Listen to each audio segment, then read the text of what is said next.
मेरे प्यारे देशवासियों, नमस्कार। पिछले दिनों जिस बात ने हम सबका ध्यान आकर्षित किया, वह है चीता। चीतों पर बात करने के लिए ढेर सारे मैसेजेस आए हैं। वह चाहे उत्तर प्रदेश के अरुण कुमार गुप्ता जी हो या फिर तेलंगाना के एन रामचंद्रन रघुराम जी, गुजरात के राजन जी हो या फिर दिल्ली के सुब्रत जी। देश के कोने कोने से लोगों ने भारत में चीतों के लौटने पर खुशियां जताई हैं। 130 करोड़ भारतवासी खुश हैं, गर्व से भरे हैं। यह है भारत का प्रकृति प्रेम। इस बारे में लोगों का एक कॉमन सवाल यही है कि मोदी जी, हमें चीतों को देखने का अवसर कब मिलेगा? साथियों, एक टास्क फोर्स बनी है। यह टास्क फोर्स चीतों की मॉनिटरिंग करेगी और ये देखेगी कि यहाँ के माहौल में वो कितने घुल मिल पाए हैं। इसी आधार पर कुछ महीने बाद कोई निर्णय लिया जाएगा और तब आप चीतों को देख पाएंगे। लेकिन तब तक मैं आप सबको कुछ कुछ काम सौंप रहा हूँ।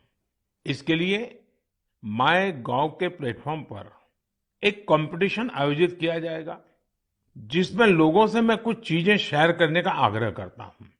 चीतों को लेकर जो हम अभियान चला रहे हैं, आखिर उस अभियान का नाम क्या होना चाहिए? क्या हम इन सभी चीतों के नामकरण के बारे में भी सोच सकते हैं कि इनमें से हर एक को किस नाम से बुलाया जाए? वैसे ये नामकरण अगर ट्रेडिशनल हो तो काफी अच्छा रहेगा, क्योंकि अपने समाज और संस्कृति, परंपरा और विरासत से जुड़ी हुई कोई भी चीज हमें सहज ही अपनी ओर आकर्षित करती है।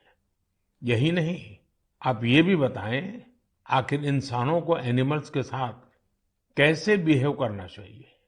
हमारी फंडामेंटल ड्यूटीज में भी तो रिस्पेक्ट फॉर एनिमल्स पर जोर दिया गया है।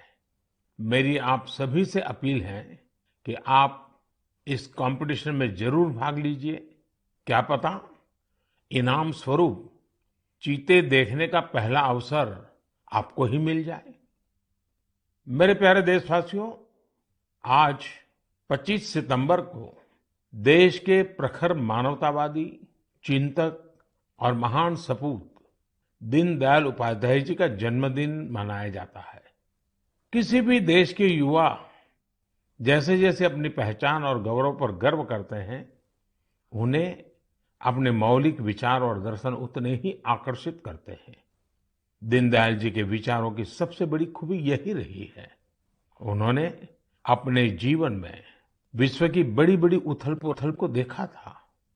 वो विचारधाराओं के संघर्षों के साक्षी बने थे। इसलिए उन्होंने एकात्म मानव दर्शन और अंत्योदय का एक विचार देश के सामने रखा, जो पूरी तरह भारतीय था। दीनदयाल जी का एकात्म मानव दर्शन एक ऐसा विचार है जो विचारधारा के नाम पर द्वंद्व और दुराग्रह से मुक्ति दिलाता है। उन्होंने मानव मात्र को एक समान मानने वाले भारतीय दर्शन को फिर से दुनिया के सामने रखा। हमारे शास्त्रों में कहा गया है, आत्मवत् सर्वभूतेषु, अर्थात हम जीव मात्र को अपने समान माने, अपने जैसा व्यवहार करें। आधुनिक सामाजिक और राजनीतिक परिप्रेक्ष्य में भी भारतीय दर्शन कैसे दुनिया का मार्गदर्शन कर सकता है, ये दीनदयाल जी ने हमें सिखाया। एक तरह से आजादी के बाद देश में जो हीन भावना थी, उससे आजादी दिलाकर उन्होंने हमारी अपनी बौद्धिक चेतना को जागृत किया। वो कहते भी थे, हमारी आजादी तभी सार्थक हो सकती है जब वो हमारी संस्कृति और पहचान की अभिव्यक्ति करे। इसी विचार के आधार पर उन्होंने देश के विकास का विजन निर्मित किया था। दीनदयाल उपाध्याय जी कहते थे कि देश की प्रगति का पैमाना अंतिम पायदान पर मौजूद व्यक्ति होता है।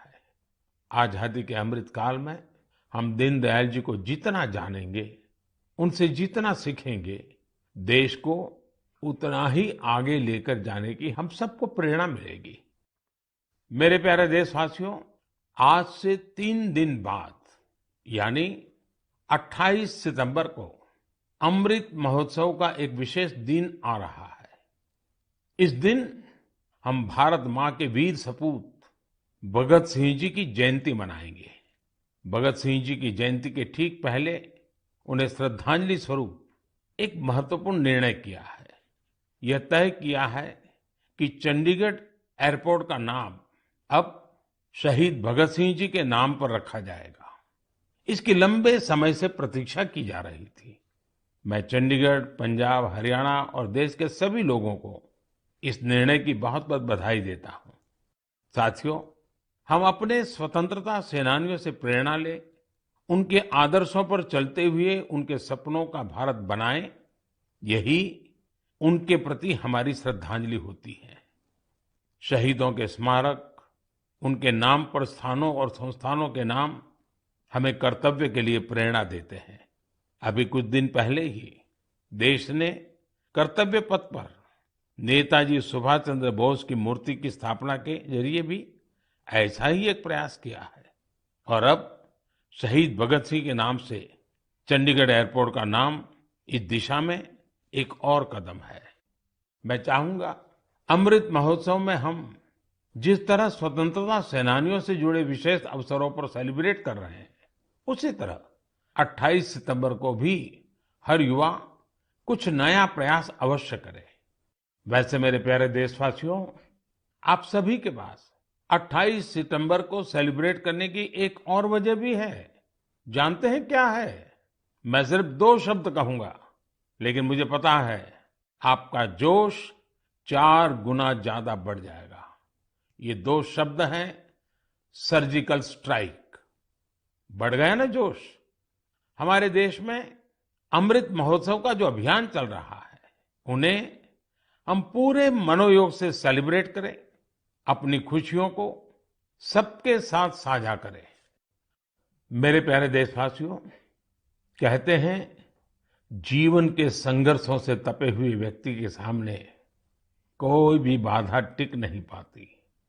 अपनी रोजमर्रा की जिंदगी में हम कुछ ऐसे साथियों को भी देखते हैं जो किसी ना किसी शारीरिक चुनौती से मुकाबला कर रहे हैं। बहुत से ऐसे भी लोग हैं जो या तो सुन नहीं पाते या बोलकर अपनी बात नहीं रख पाते। ऐसे साथियों के लिए सबसे बड़ा संबल होती है साइन लैंग्वेज। लेकिन भारत में बरसों से एक बड़ी दिक्कत ये थी कि साइन लैंग्वेज के लिए कोई स्पष्ट हाव भाव तय नहीं थे, स्टैंडर्ड्स नहीं थे। इन मुश्किलों को दूर करने के लिए ही वर्ष 2015 में Indian sign language research and training centre की स्थापना हुई थी। मुझे खुशी है कि ये संस्थान अब तक 10,000 वर्ड्स और एक्सप्रेशंस की डिक्शनरी तैयार कर चुका है। 2 दिन पहले यानी 23 सितंबर को साइन लैंग्वेज डे पर कई स्कूली पाठ्यक्रमों को भी साइन लैंग्वेज में लॉन्च किया गया है। साइन लैंग्वेज के तय स्टैंडर्ड को बनाए रखने के लिए राष्ट्रीय शिक्षा नीति में भी काफी बल दिया गया है। साइन लैंग्वेज की जो डिक्शनरी बनी है, उसके वीडियो बनाकर भी उनका निरंतर प्रसार किया जा रहा है। YouTube पर कई लोगों ने, कई संस्थानों ने इंडियन साइन लैंग्वेज में अपने चैनल शुरू कर दिए हैं। यानी साइन आती थी, लेकिन 2018 में साइन लैंग्वेज की ट्रेनिंग लेने के बाद माँ बेटे दोनों का जीवन आसान हो गया है। पूजा जी के बेटे ने भी साइन लैंग्वेज सीखी और अपने स्कूल में उसने स्टोरी टेलिंग में प्राइज जीतकर भी दिखा दिया। इसी तरह टिंका जी की 6 साल की एक बिटिया है जो सुन नहीं पाती है। टिंका जी ने अपनी बेटी को साइन लैंग्वेज का कोर्स कराया था, लेकिन उन्हें खुद साइन लैंग्वेज नहीं आती थी। इस वजह से वो अपनी बच्ची से कम्युनिकेट नहीं कर पाती थी। अब टिंका जी ने भी साइन लैंग्वेज की ट्रेनिंग ली है और दोनों माँ बेटी अब आपस में खूब बातें किया करती हैं। इन प्रयासों का बहुत बड़ा लाभ केरला की मंजू जी को भी हुआ है। मंजू जी जन्म से ही सुन नहीं पाती है। इतना ही नहीं, उनके पेरेंट के जीवन में भी यही स्थिति रही है। ऐसे में साइन लैंग्वेज ही पूरे परिवार के लिए संवाद का जरिया बनी है। अब तो मंजू जी खुद ही साइन लैंग्वेज की टीचर बनने का भी फैसला ले लिया है। साथियों, मैं इसके बारे में मन की बात में इसलिए भी चर्चा कर रहा हूं ताकि इंडियन साइन लैंग्वेज को लेकर अवेयरनेस बढ़े। इससे हम अपने दिव्यांग साथियों की अधिक से अधिक मदद कर सकेंगे। भाइयों और बहनों, कुछ दिन पहले मुझे ब्रेल में लिखी हेमकोश की एक कॉपी भी मिली है। हेमकोश असमिया भाषा की सबसे पुरानी डिक्शनरीज में से एक है। यह 19वीं शताब्दी में तैयार की गई थी। इसका संपादन प्रख्यात भाषाविद हेमचंद्र बरुआ जी ने किया था। हेमकोश का ब्रेल एडिशन करीब 10,000 पन्नों का है और यह 15 वॉल्यूम से भी अधिक में प्रकाशित होने जा रहा है। इसमें 1 लाख से भी अधिक शब्दों का अनुवाद होना है। मैं इस संवेदनशील प्रयास की बहुत सराहना करता हूं। इस तरह के हर प्रयास दिव्यांग साथियों का कौशल और सामर्थ्य बढ़ाने में बहुत मदद करते हैं। आज भारत पैरा स्पोर्ट्स में भी सफलता के परचम लहरा रहा है। हम सभी कई टूर्नामेंट्स में इसके साक्षी रहे हैं। आज कई लोग ऐसे हैं जो दिव्यांगों के बीच फिटनेस कल्चर को जमीनी स्तर पर बढ़ावा देने में जुटे हैं। इससे दिव्यांगों के आत्मविश्वास को बहुत बल मिलता है। मेरे प्यारे देशवासियों, मैं कुछ दिन पहले सूरत की एक बिटिया अन्वी से मिला। अन्वी और अन्वी के योग से मेरी वो मुलाकात इतनी यादगार रही है कि उसके बारे में मैं मन की बात के सभी श्रोताओं को जरूर बताना चाहता हूं। साथियों, अन्वी जन्म से ही डाउन सिंड्रोम से पीड़ित है और वो बचपन से ही हार्ट की गंभीर बीमारी से भी जूझती रही है। जब वो केवल 3 महीने की थी, तभी उसे ओपन हार्ट सर्जरी से भी गुजरना पड़ा। इन सब मुश्किलों के बावजूद न तो अन्वी ने और न ही उसके माता पिता ने कभी हार मानी।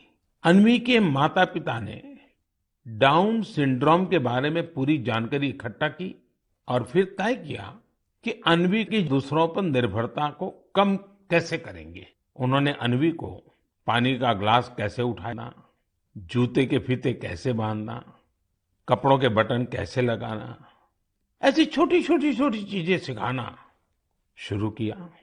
कौन सी चीज की जगह कहाँ है, कौन सी अच्छी आदतें होती हैं, ये सब कुछ बहुत धैर्य के साथ उन्होंने अन्वी को सिखाने की कोशिश की। बिटिया अन्वी ने जिस तरह सीखने की इच्छा शक्ति दिखाई, अपनी प्रतिभा दिखाई, उससे उसके माता पिता को भी बहुत हौसला मिला।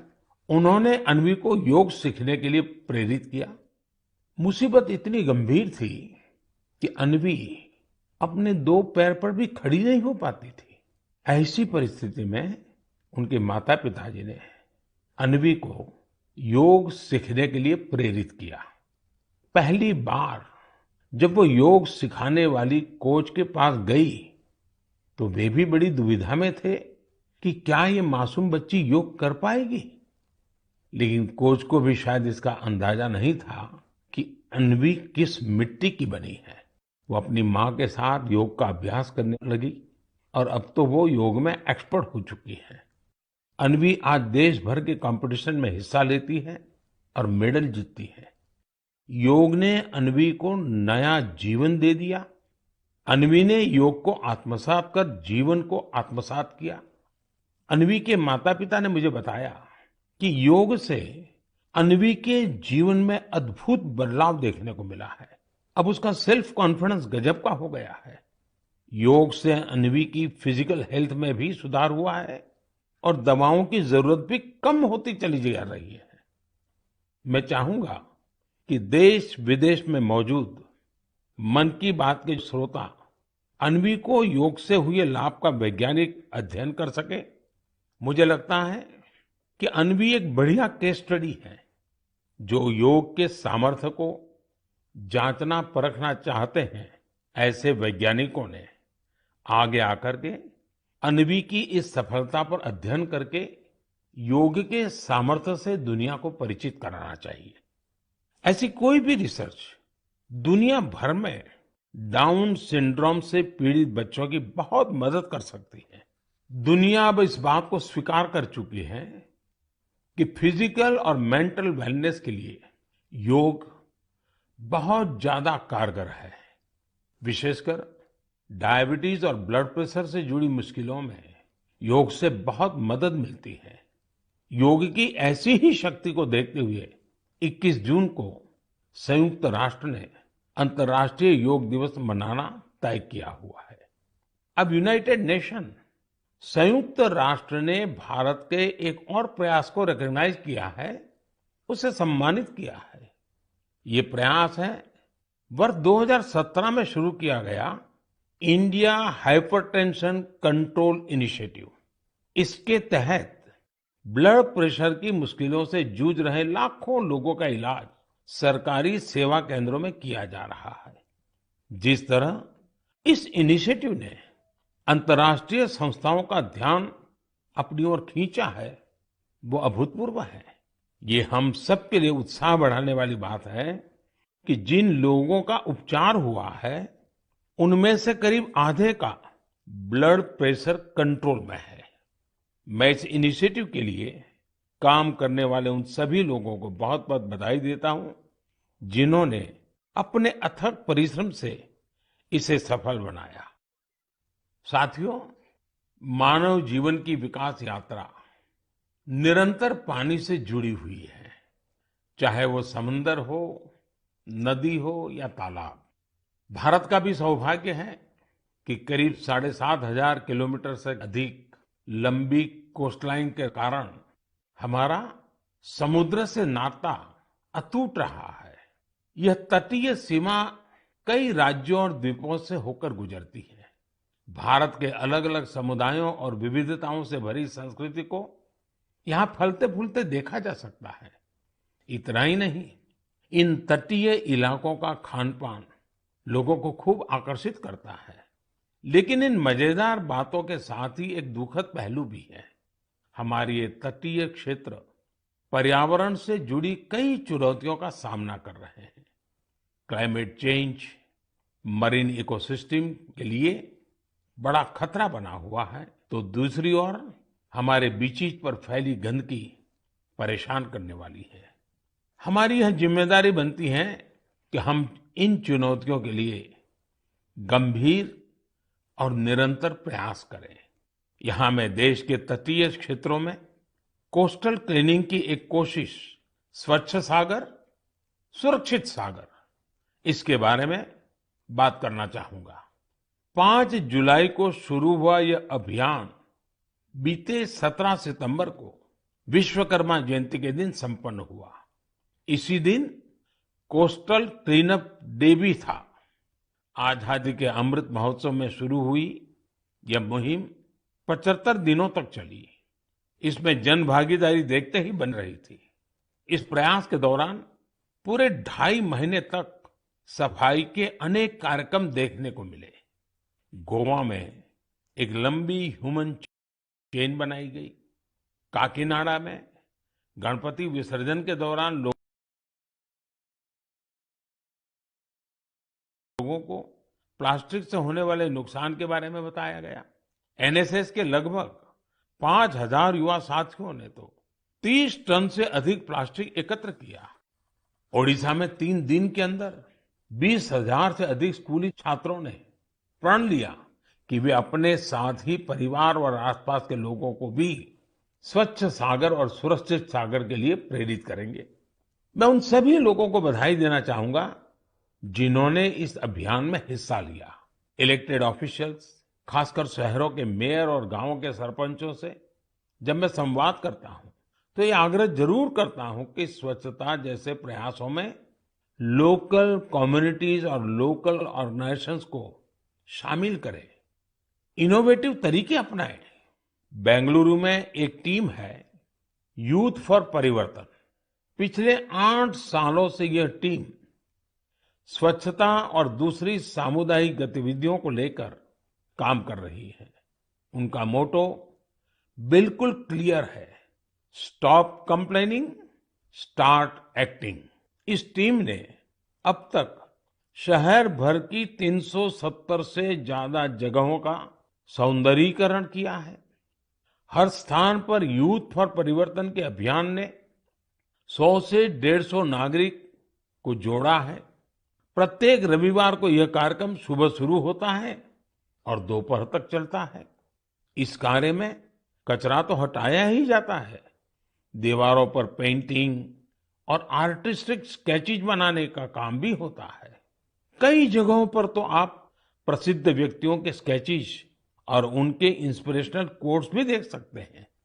बेंगलुरु के यूथ फॉर परिवर्तन के प्रयासों के बाद मैं आपको मेरठ के कबाड़ से जुगाड़ अभियान के बारे में भी बताना चाहता हूं। यह अभियान पर्यावरण की सुरक्षा के साथ साथ शहर के सौंदर्यीकरण से भी जुड़ा है। इस मुहिम की खास बात यह भी है कि इसमें लोहे का स्क्रैप, प्लास्टिक वेस्ट, पुराने टायर और ड्रम जैसी बेकार हो चुकी चीजों का प्रयोग किया जाता है। कम खर्चे में सार्वजनिक स्थलों का सौंदर्यीकरण कैसे हो, यह अभियान इसकी भी एक मिसाल है। इस अभियान से जुड़े सभी लोगों की मैं हृदय से सराहना करता हूं। मेरे प्यारे देशवासियों, इस समय देश में चारों ओर उत्सव की रौनक है। कल नवरात्रि का पहला दिन है। इसमें हम देवी के पहले स्वरूप मां शैलपुत्री की उपासना करेंगे। यहां से 9 दिनों का नियम, संयम और उपवास, फिर विजयादशमी का पर्व भी होगा। यानी एक तरह से देखें तो हम पाएंगे कि हमारे पर्वों में आस्था और आध्यात्मिकता के साथ साथ कितना गहरा संदेश भी छिपा है। अनुशासन और संयम से सिद्धि की प्राप्ति और उसके बाद विजय का पर्व, यही तो जीवन में किसी भी लक्ष्य को प्राप्त करने का मार्ग होता है। दशहरे के बाद धनतेरस और दिवाली का भी पर्व आने वाला है। साथियों, बीते वर्षों से हमारे त्योहारों के साथ देश का एक नया संकल्प भी जुड़ गया है। आप सब जानते हैं, ये संकल्प है वोकल फॉर लोकल का। अब हम त्योहारों की खुशी में अपने लोकल कारीगरों को, शिल्पकारों को और व्यापारियों को भी शामिल करते हैं। आने वाले 2 अक्टूबर को हर कोई इस त्योहार का हिस्सा बने। इसलिए स्थानीय प्रोडक्ट के काम से जुड़े लोगों को हमें सपोर्ट भी करना है। एक अच्छा तरीका ये है कि त्योहार के समय हम जो भी गिफ्ट करें, उसमें इस प्रकार के प्रोडक्ट को शामिल करें। इस समय यह अभियान इसलिए भी खास है क्योंकि आजादी के अमृत महोत्सव के दौरान हम आत्मनिर्भर भारत का भी लक्ष्य लेकर चल रहे हैं, जो सही मायने में आजादी के दीवानों को एक सच्ची श्रद्धांजलि होगी। इसलिए मेरा आपसे निवेदन है कि इस बार खादी, हैंडलूम या हैंडीक्राफ्ट इस प्रोडक्ट को खरीदने के आप सारे रिकॉर्ड तोड़ दें। हमने देखा है त्योहारों पर पैकिंग और पैकेजिंग के लिए पॉलीथीन बैग्स का भी बहुत इस्तेमाल होता रहा है। स्वच्छता के पर्वों पर पॉलीथीन का नुकसानकारक कचरा, ये भी हमारे पर्वों की भावना के खिलाफ है। इसलिए हम स्थानीय स्तर पर बने हुए नॉन प्लास्टिक बैग्स का ही इस्तेमाल करें। हमारे यहाँ जूट के, सूत के, केले के ऐसे कितने ही पारंपरिक बैग का चलन एक बार फिर से बढ़ रहा है।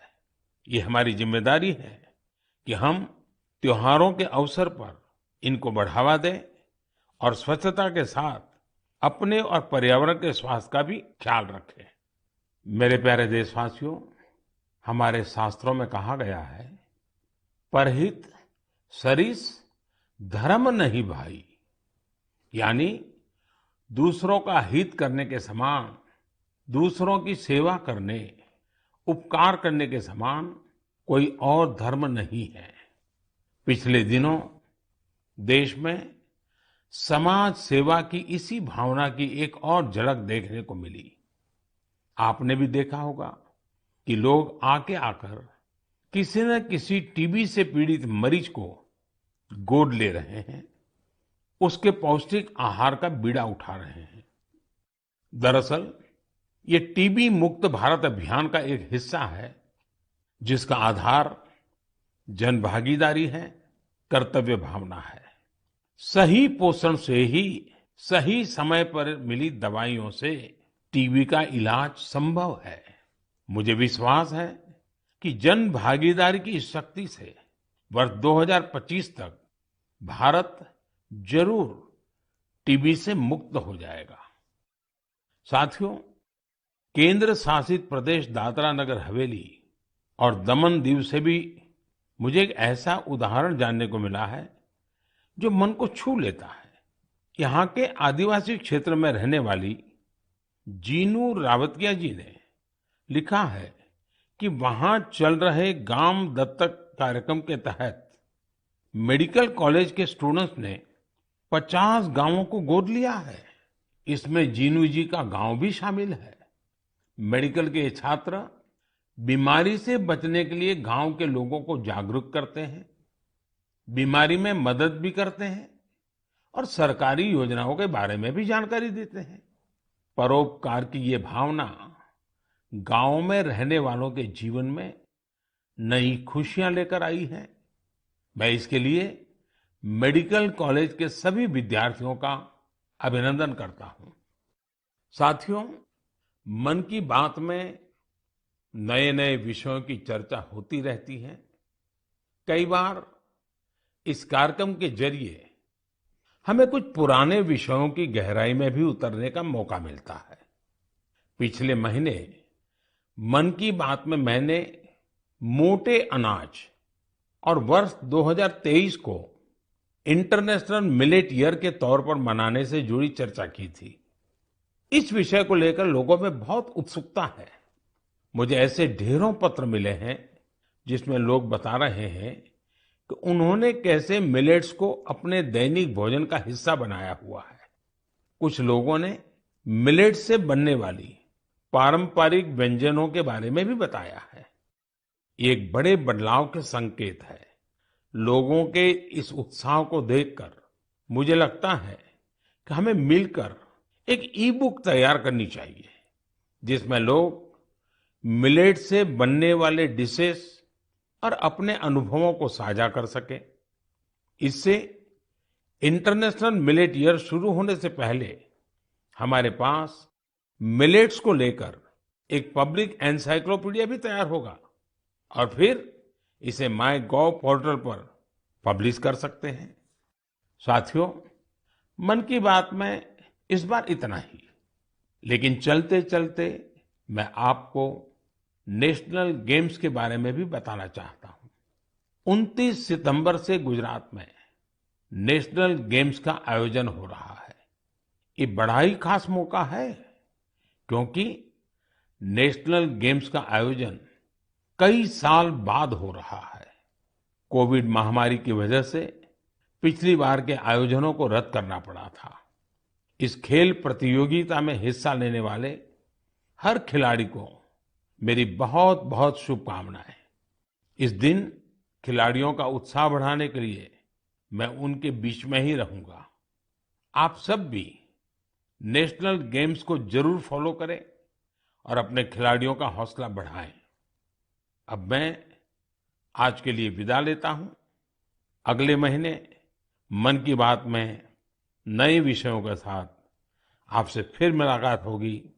धन्यवाद। नमस्कार।